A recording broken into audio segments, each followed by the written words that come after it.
Hello and welcome to Abdul Ghaffar channel. In this playlist, where we explore the past and present of the world's most influential figures, today we are going to talk about Napoleon Bonaparte. Napoleon Bonaparte was one of the most influential and controversial figures in history. He was a brilliant military commander, a visionary leader, and a ruthless conqueror who shaped the fate of Europe in the early 19th century. But who was he really, and how did he rise to power and glory? And what led to his downfall and exile? In this video, we will explore the life and legacy of Napoleon, the man who wanted to be the master of the world, his early life and education. Napoleon was born on August 15, 1769, in Ajaccio, on the island of Corsica, which had been recently acquired by France from Genoa. He was the second of 8 surviving children of Carlo Bonaparte, a lawyer, and Letizia Romolino Bonaparte, a noblewoman. His original name was Napoleon Bonaparte, but he later adopted the French spelling of Napoleon Bonaparte. Napoleon showed an early interest in military matters and was sent to mainland France to attend school and later a military academy.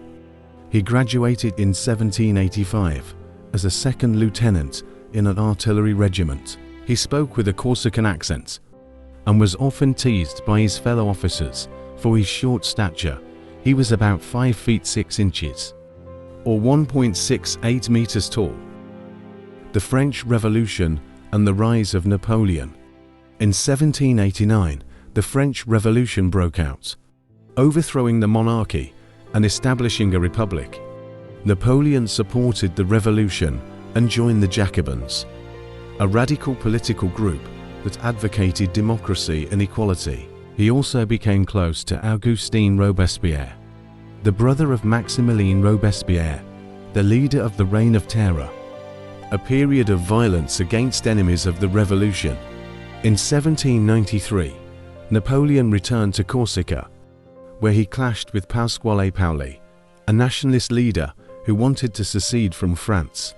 Napoleon and his family had to flee the island and settle in France. There, he resumed his military career and proved his skills as an artillery officer in several battles against the enemies of the revolution.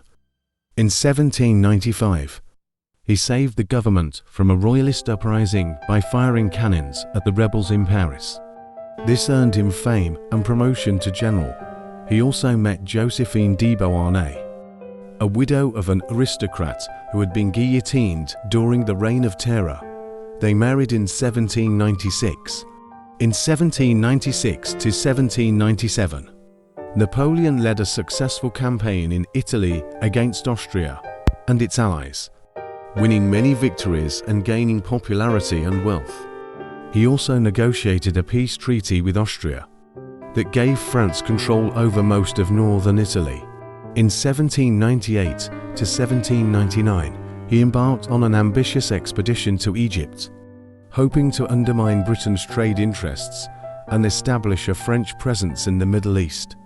However, his army faced many difficulties, such as disease, desertion, and resistance from the local population. He also lost his naval fleet at the Battle of the Nile, where he was defeated by Horatio Nelson, a British admiral.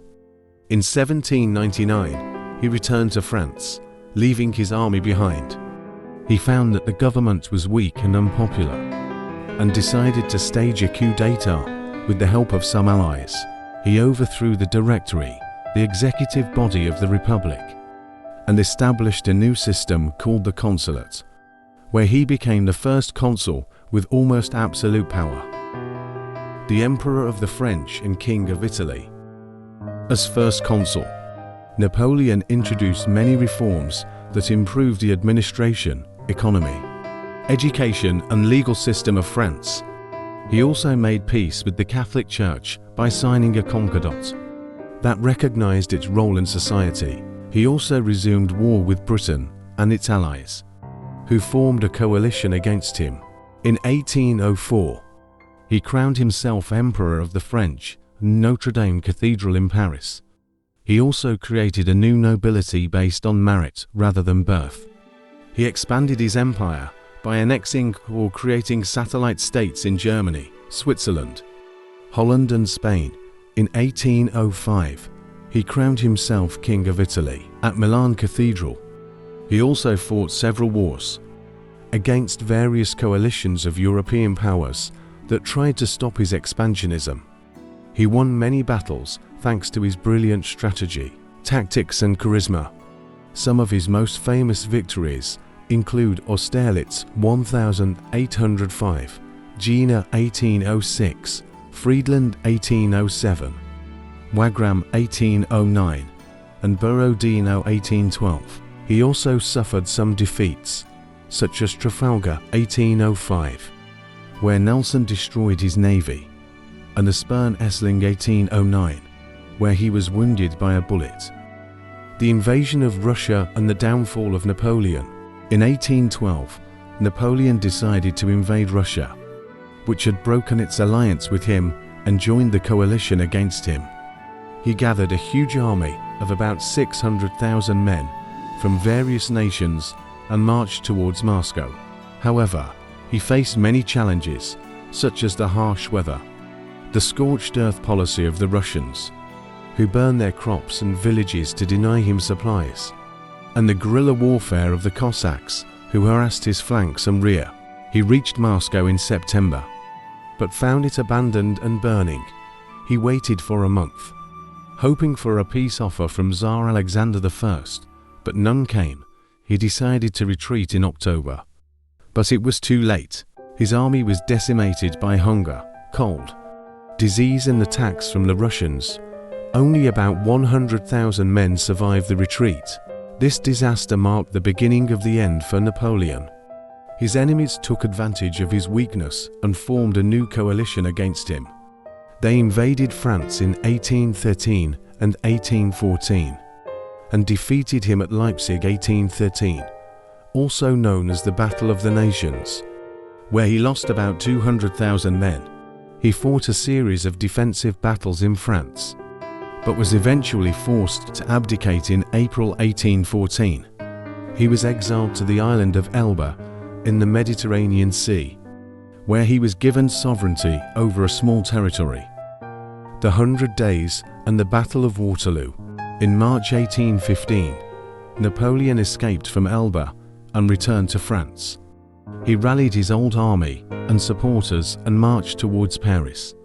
He met no resistance from the people or the troops sent to stop him.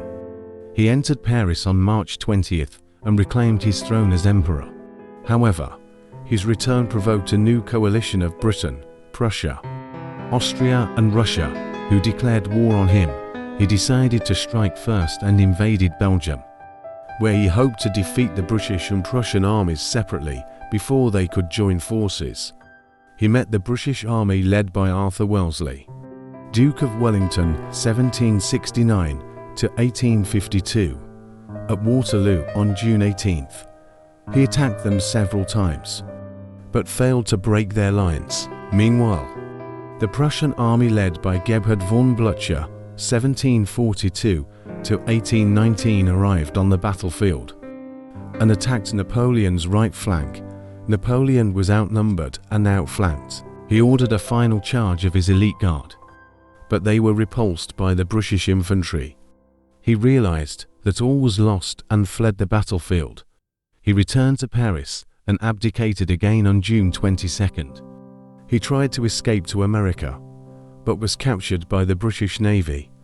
He was exiled to the remote island of St. Helena in the Atlantic Ocean, where he spent his last years under British supervision.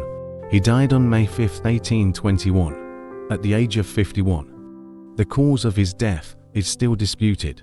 Some historians believe he died of stomach cancer, while others suspect he was poisoned by arsenic. The legacy of Napoleon. Napoleon is widely regarded as one of the greatest military commanders and political leaders in history.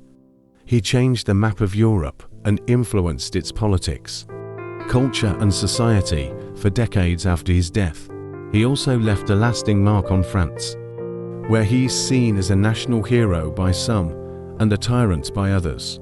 He initiated many liberal reforms that have persisted, such as the Napoleonic Code, a civil law system that influenced many countries around the world, the metric system, the Legion of Honor, and the Bank of France.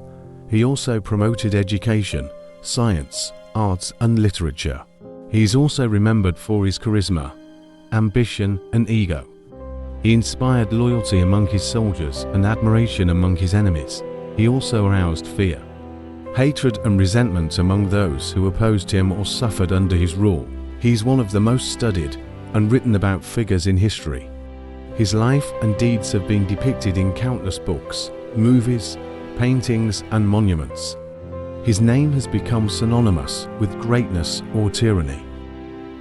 He is also a source of controversy among historians and scholars who debate his motives. Conclusion: Napoleon Bonaparte was a remarkable figure who left a lasting impact on the world. He rose from humble origins to become the ruler of a vast empire that spanned across Europe and beyond. He was a military genius who won many battles and wars against his enemies. He was also a visionary leader who introduced many reforms and innovations that improved the lives of his people and influenced other nations. However, he was also a ruthless conqueror who caused millions of deaths and suffering in his quest for glory and power. He was a tyrant who oppressed his subjects and enemies alike. He was also a gambler who overestimated his abilities and underestimated his opponents. He ultimately met his downfall and exile after his disastrous invasion of Russia and his defeat at Waterloo. Napoleon is a complex and controversial character who has inspired admiration and hatred, praise and criticism, loyalty and betrayal. He is a legend who has fascinated generations of historians, writers, artists and enthusiasts. He is a hero or a villain, depending on one's perspective. What do you think of Napoleon? Do you admire him or despise him? Do you agree or disagree with his actions and policies? Do you think he was a force for good or evil in history? Share your thoughts and opinions in the comments section below. And if you like this video, please give it a thumbs up and subscribe to our channel for more interesting content about history. Thank you for watching this video and have a great day.